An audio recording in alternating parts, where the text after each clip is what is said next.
Well, and this is super tough. Every book that I've seen is super. But I did think, Recording in progress. yes, I would like that.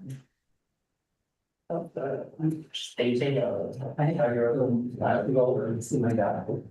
It's only the scheme is like, You didn't turn it up, did you? yeah, he said first. There's no sound. Yeah, but you do have. No, I haven't anybody. Call to order the regular meeting of the Rio Dell City Council. Roll call, please. Thank you, Councilmember Woodall, Here. Councilmember Carter, Here. Mayor Garnes, Here. Councilmember Orr, Not here.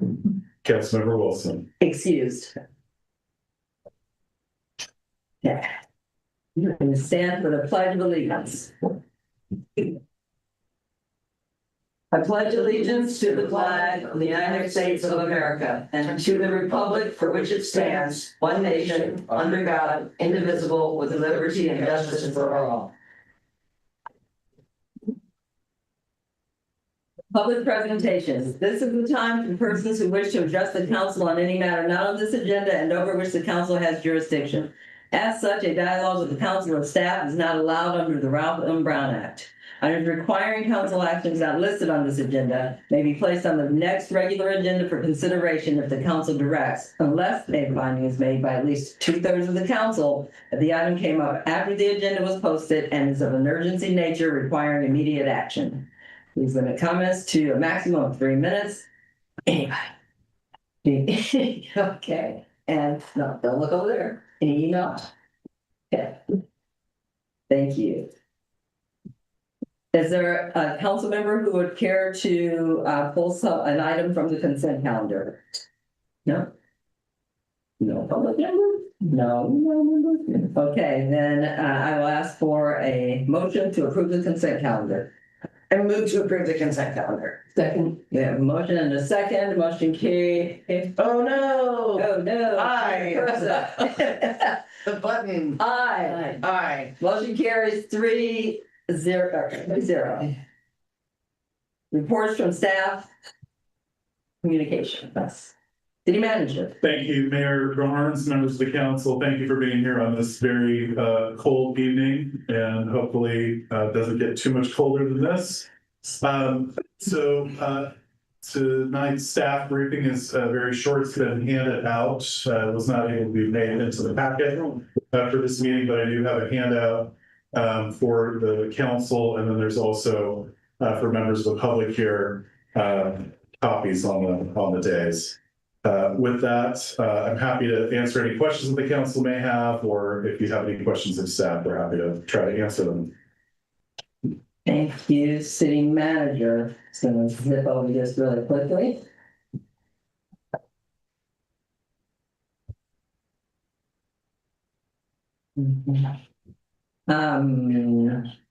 Any questions? I am happy to hear that we have an abatement completed at 483 4th Avenue and that we are working towards an abatement on 185 Douglas. Those are two. And the department did such a good job at 521 First Street, so I'm happy about that. Thank you for your work on that. Only 2 dogs and 2 cats, still the worst thing ever. But I'd like yeah. to say 3 of those, including both the cats, were seized due to abuse conditions. Due to a what? Abuse. Oh, okay. Oh. So Good job, Jim. yeah, okay. So it's better that they be in Miranda's than there. All right, well then, yay. And that is it for me. Thank you. Thank you. Nothing? Okay, and I just wanted to ask Community Development Director, Kevin, did the new dispensary call you today to ask about signage? The Element 7 dispensary? Yeah, They did, and I sent some information last week. okay. I gotta do a little homework. They want to put basically a monument sign up, sign on a pole. Yeah. In the town center zone, the maximum height allowed is 10 feet. The intent when the council adopted the ordinance was really to almost preclude standalone pole mounted signs and encourage on building signs. So I told him I'd do a little more homework and get back to him tomorrow. Okay. Thank you, and just for sharing, I stopped by and I kind of gave them my opinion of their two billboards, which really, when we worked so hard to bring ourselves up from the very bottom of Humboldt, and we have two big signs and people asking you, what's that? Coming south on at Fortuna, it was disheartening to say the least. And so I talked to him. He said he had already spoken to their management and that he wants humor, and I'm good with humor. Everybody knows I'm good with humor. Just a different way to word it. Yeah. And I did send them an email. I too received some comments from members of the public about a month ago. And basically let them know that we received some comments from the public regarding signage. And I used a Ron Burgundy line and I asked them to stay classy. exactly. Well, thank you. I just That thought, should be on the billboard. right, stay classy. I was like, he just brought us back down after all our hard work. He Yeah. just said one fell swoop, threw us right back down to the bottom. Yeah. So, but he was very, very nice and very receptive, and they are rebranding. So he said when they rebrand, he would, he would talk to the management and that it'll be something funny, but not something classless, like you said.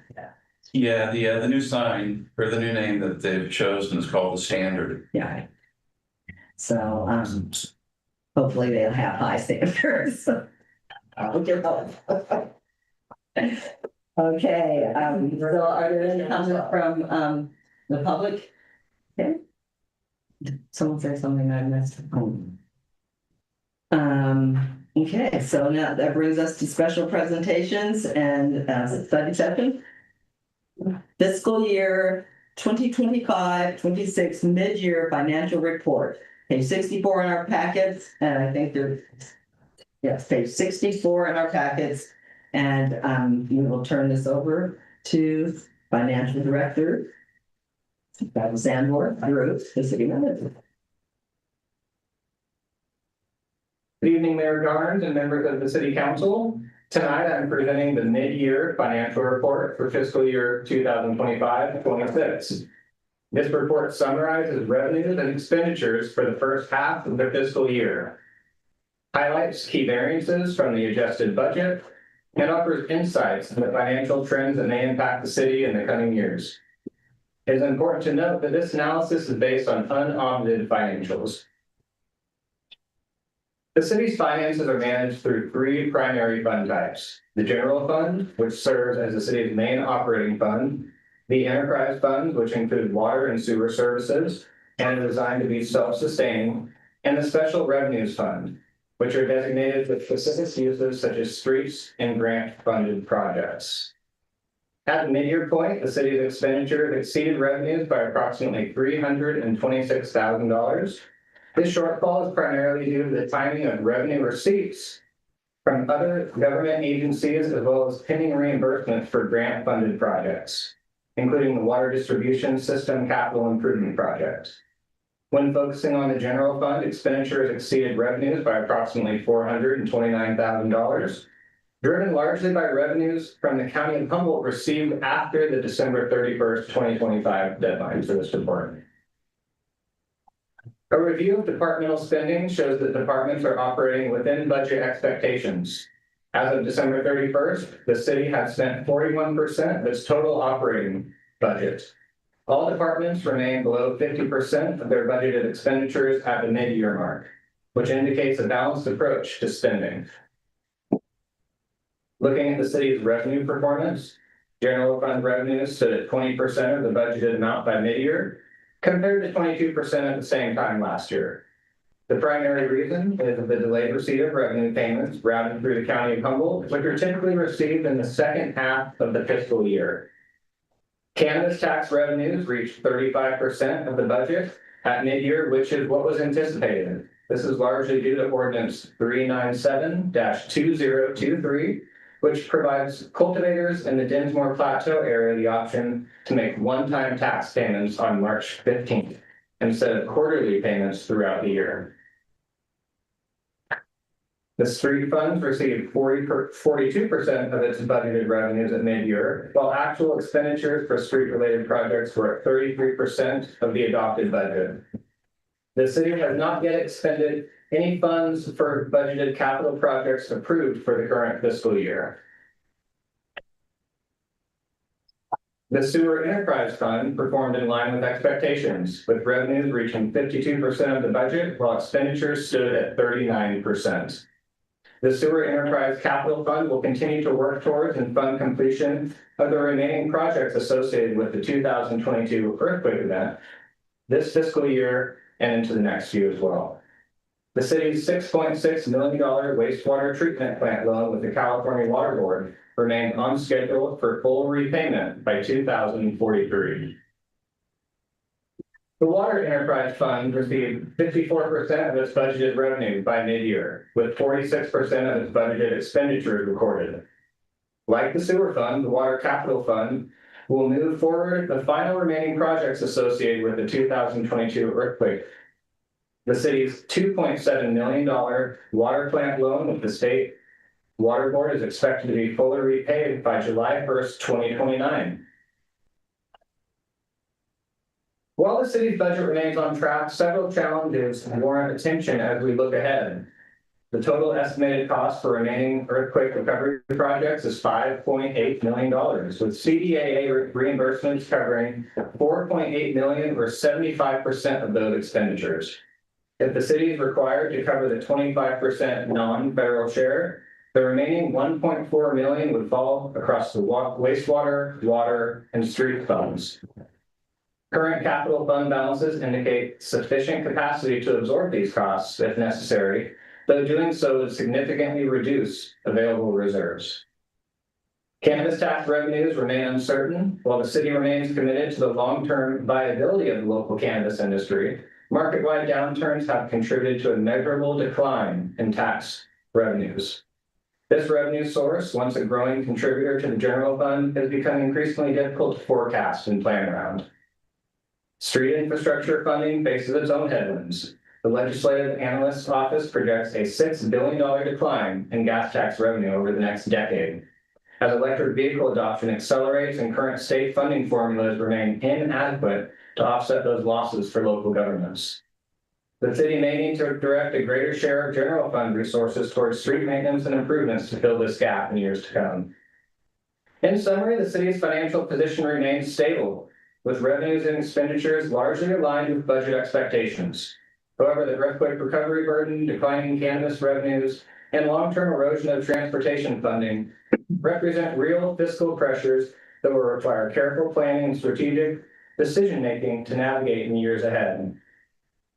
This concludes the mid-year financial report. I'd like to thank you for your time, and I'd be happy to answer any questions you have. Thank you. Well done. Questions? Oh, it's not real important, but I was just wondering, does the, I'm sorry. Can you identify yourself so that the recording will record the proper,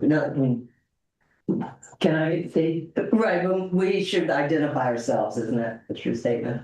oh, new thing, Yeah. okay, this is Julie, and I'm asking Travis. Does the water from the fire department still come out of the council? Correct. Okay, and you answered my other question about cannabis. Thank you, and thank you for all you do with this. I sure appreciate it. Thank you. Mayor Pro Tem? This is Amanda Carter, and I have no questions. Thank you, Travis. Thank you. Mayor Garnes, no questions. I really appreciate it. It was very well done and very clear, so I appreciate that.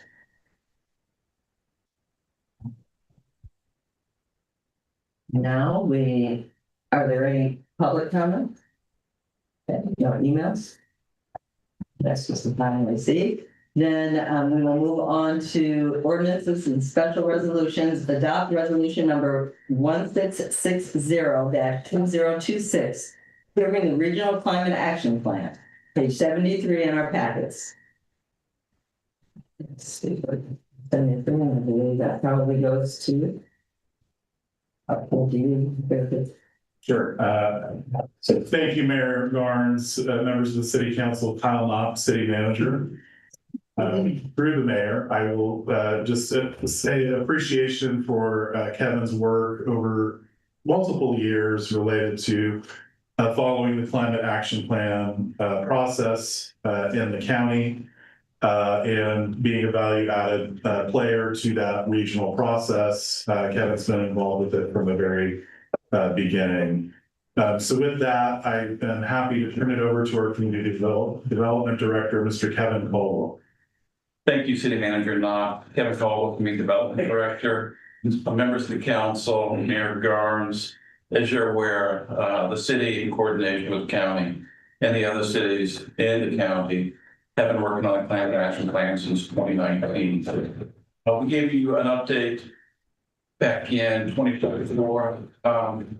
As far as measures, implementation measures, data, nothing has really changed much. What has changed is we finally completed the environmental impact report, and it was certified at the December meeting of the Board of Supervisors meeting. And right after that, the climate action plan was adopted by the Board of Supervisors. One of the reasons we're doing the climate action plan is that there's some advantages to it. It makes CEQA easier for both the city and developers. It streamlines the greenhouse gas analysis that's required by CEQA, and also helps facilitate the vehicle miles travel BMP analysis as well. It reduces the legal risk for both the city and the applicants. It aligns with state law requirements, speeds up development review by streamlining the CEQA process. And then it also allows the city greater opportunity for grant funds, which is an important aspect of getting a qualified climate action plan adopted. As I indicated, this all started in 2019. We worked with the county, the cities, HCOG, the Red Coast Energy Authority, the Humboldt Transit Authority, and the Humboldt Waste Management Authority. The CAP establishes a framework to reduce greenhouse gas emissions and align with California's statewide climate goals. The CAP is designed to reduce countywide greenhouse gas emissions to 40% below the 1990 level by 2030. That threshold was actually a threshold identified by the state. There were some in the community that wanted us to use a higher threshold back. In 1990, as some of you may remember, we had a lot of pulp mills that were operating, and they contributed significantly to the greenhouse gas emissions. The bar would have been a lot higher for us if we used baseline data after they closed. Rincon, who the city and the counties hired, county and the cities, that helped us with the environmental impact analysis, basically said that we set the bar too high and suggested that we use the state allowed 1990 baseline, and we did. And this is consistent with SB 32 and hopefully leading to carbon neutrality by 2045, which is consistent with AB 1279. One of the interesting points in the climate action plan is that in 2022, the total emissions are estimated at approximately 1.53 million metric tons of carbon dioxide in Humboldt County that's being emitted. Where our factors, our sector is really focused, we're on building energy, transportation, solid waste, water and wastewater, transportation, natural gas usage are the largest contributors to greenhouse emissions. If you look at the pie chart on the following page there and on the next slide, you can see that on-road transportation actually contributes 73% of greenhouse gases, followed by building natural gas at 13%, off-road equipment at 8%, and then a bunch of smaller contributors: water, heating, fuel, solid waste, and building electricity, all coming in between 1% and 2%. The 11 strategies that were adopted or identified in the climate action plan include one of them, and they're broken into sectors. Basically, there's 6 sectors, and then there's 11 strategies. And then following that are a bunch of implementation measures. The cornerstone strategy is really to develop a regional climate coalition. And we'll talk about that a little bit. As far as building energy, we want to increase carbon-free electricity, decarbonizing existing construction, decarbonizing new construction. And a lot of that's going to be driven by the state. I think as many of the council members know, there was a push by the state to basically get off natural gas and to go all electric. And that, of course, is decarbonization in itself. Transportation, shift driving to walking and biking. Of course, that's a lot easier to do in a urban compact area, tougher in our rural communities up here. Shift driving to public transit, car share, shift land use to reduce vehicle miles traveled, and increase zero emission vehicle adoption, which is basically electrical vehicles. Solid waste, reduce organic waste, and that's consistent with SB, I believe it's 1383. And then water and wastewater, conserve water and reduce wastewater emissions. Of course, if you're conserving water, you're not treating as much water, so you're saving energy there. Wastewater emissions, as the city council knows, we actually have a dryer and it runs on natural gas. And that's one of the things the city's gonna have to tackle one day by 2045. And then carbon sequestration, which is increasing carbon sequestration. Then go over to the next slide and get into the measures themselves. Measure one basically has to do with the Regional Climate Committee.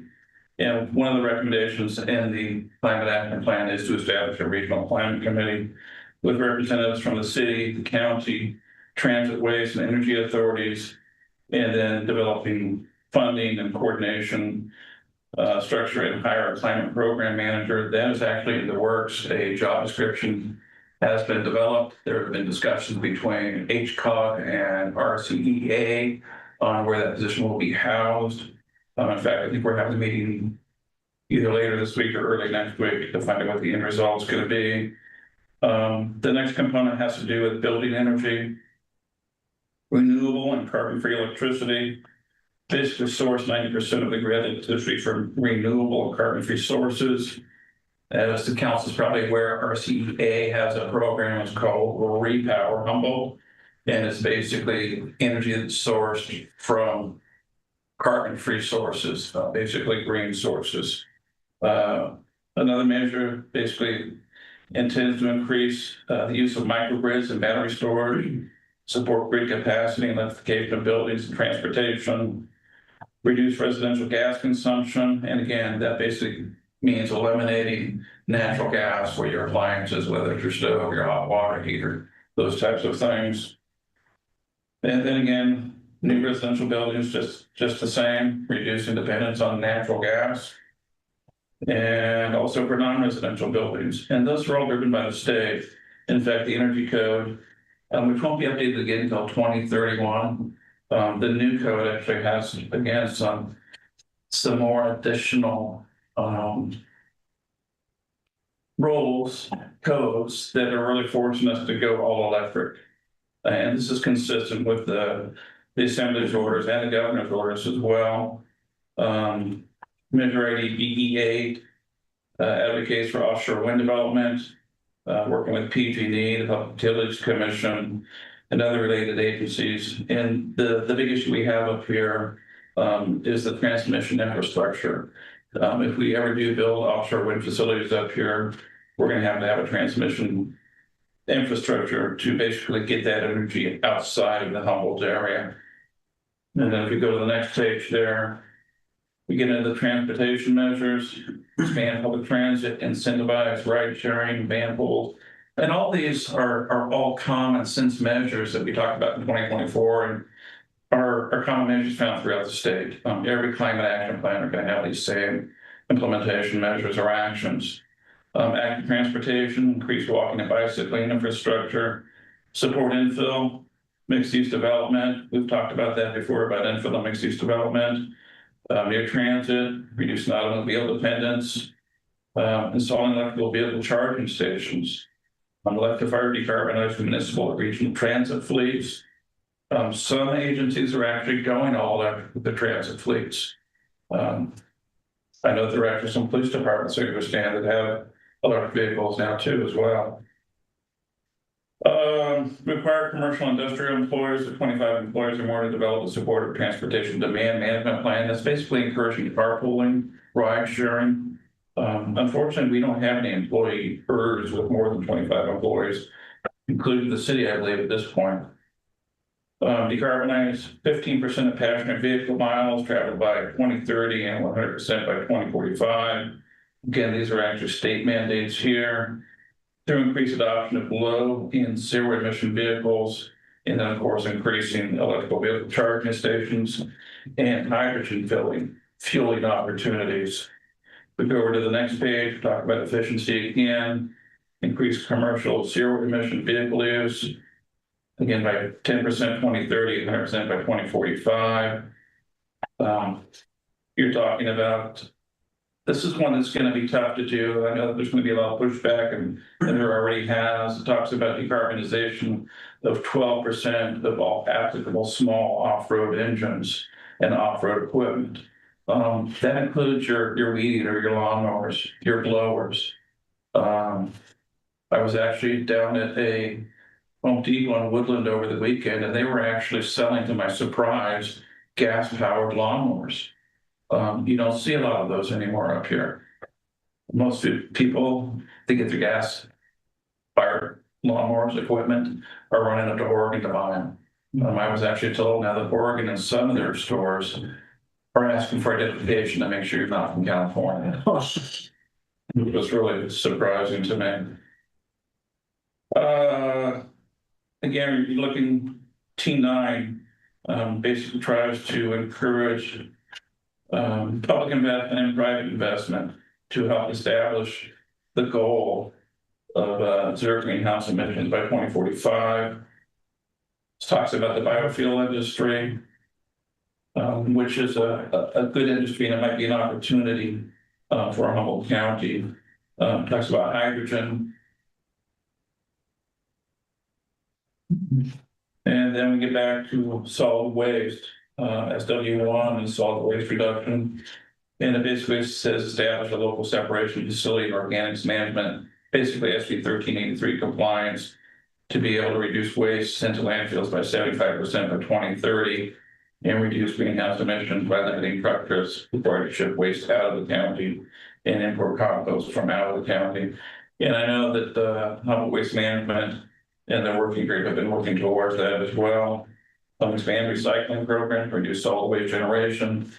That's being done as well as we speak. Wastewater efficiency, trying to expand the local and regional opportunities. And we talked about the dryer a little earlier. The more you have to use the dryer, the more greenhouse gases it's going to produce. And then reducing potable water consumption by 15% by 2030. If you don't have to treat as much water, you're not generating as much energy, therefore creating as much greenhouse gases. And then we get into carbon sequestration, green infrastructure, and really sequestration infrastructure. It's really about green jobs within the region. Again, goes back to SB 1383, develop a countywide national working lands inventory based on by 2027, increase urban tree canopy, preserve natural lands, and that includes wetlands as well, and support soil carbon storage projects, which are wetlands. And the city of Rio Dell is actually, we've done our part in our gateway project by planting all of those trees. They actually help carbon sequestration. If all of these implementation measures are implemented, it's estimated to reduce the emissions by approximately 219,000 metric tons by 2030 and almost 1.3 million metric tons by 2045. These are all lofty goals, and again, driven by the state.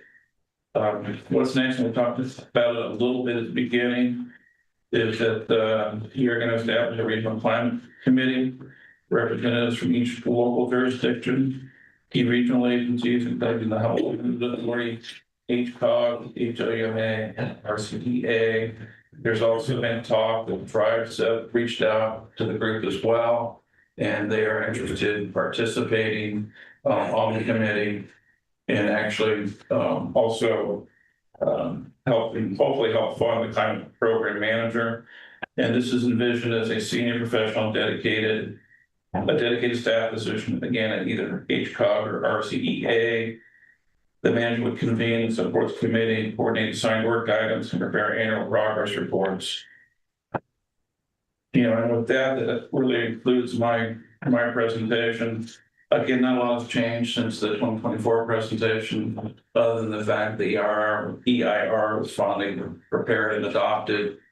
The city of Eureka has adopted the plan. I believe Arcata is scheduled to adopt it either this week or next week. Of course, the county adopted it as well. But we will be the second city to adopt the climate action plan. If you have any questions, I'd be more than happy to answer them. And if I can't answer them, I'm certainly do my homework and find out those answers for you. If there are any questions, I'd recommend you adopt resolution number 16660-2026, approving and adopting. We're going to find out anything. Thank you, Kevin. Thanks for all of your hard work getting this and working with all the groups to get it done. Appreciate it. Councilmember Orr joined the meeting at 6:15. Do you have any questions? No, it's not question. Mayor Pro Tem? No questions. Thank you. Councilmember Woodall? No question. And I have, Mayor Garnes has no questions. Are there any online questions, any hand raised? Okay, then I will ask if there is a motion to approve, or rather adopt, resolution number 1660-2026, approving and adopting the Regional Climate Action Plan. Amanda Carter makes the motion to adopt the Regional Climate Action Plan. Something a second? Second? Anyone? Anyone? Yeah, no second? Okay. Mayor Garth will second approving the Regional Climate Action Plan. There's no. There's no but, that's right. Councilmember Woodall? No. Mayor Pro Tem? Aye. No. Councilmember Garnes? Mayor Garnes? Aye. So what happened then? The item did not pass on a 2-2 vote. Item did not pass on a 2-2 vote. And so I don't know. So let's move on. Yeah, right. Unless there's an alternative motion or anything else that the council would like to discuss. Okay. Is there? No. Okay. Then we will move on to council reports and communications. Mayor Pro Tem Carter. Thank you. Ongoing, we have the Chamber of Commerce is polling the community for our next Wildwood Days theme. This is something that's never happened before. And they thought it would be nice to just ask the people of Rio Dell what they would like to see. So that poll is open until I think the first or second week of March. You can find it either on the Chamber Facebook page or the Chamber website. For anybody who's listening, please go write in your theme idea, and then the top couple will be reposted as like a vote. So keep an eye out for that. And then my only other thing is I've got a REDEC meeting on the 23rd, and that's it. Thank you, Councilmember Orr. I have nothing. Councilmember Woodall. Just that there's no nuisance abatement meeting tomorrow. And that's about it. Okay, and I had a Great Redwood Trails meeting today where we went over Appendix H, which has to do with the CEQA. The GRTA was exempted by the state, not at their request, but they were exempted from doing the CEQA process, and which disturbed a lot of people. And so the GRTA staff developed a CEQA-like process to go by, and it has steps. There's a checklist so that the community can see that even though the state exempted the GRTA is still standing by their promise to make sure that everything is done properly. So that was a special meeting today, and the master plan will be adopted hopefully on March 17th. And so that was a meeting this week, and I think that's all. So is there a motion to adjourn? Amanda Carter moves to adjourn. Mayor Carter seconds it. All right. Meeting adjourned until March 3rd, 2026. Is it- Yes. You need one more. Yeah.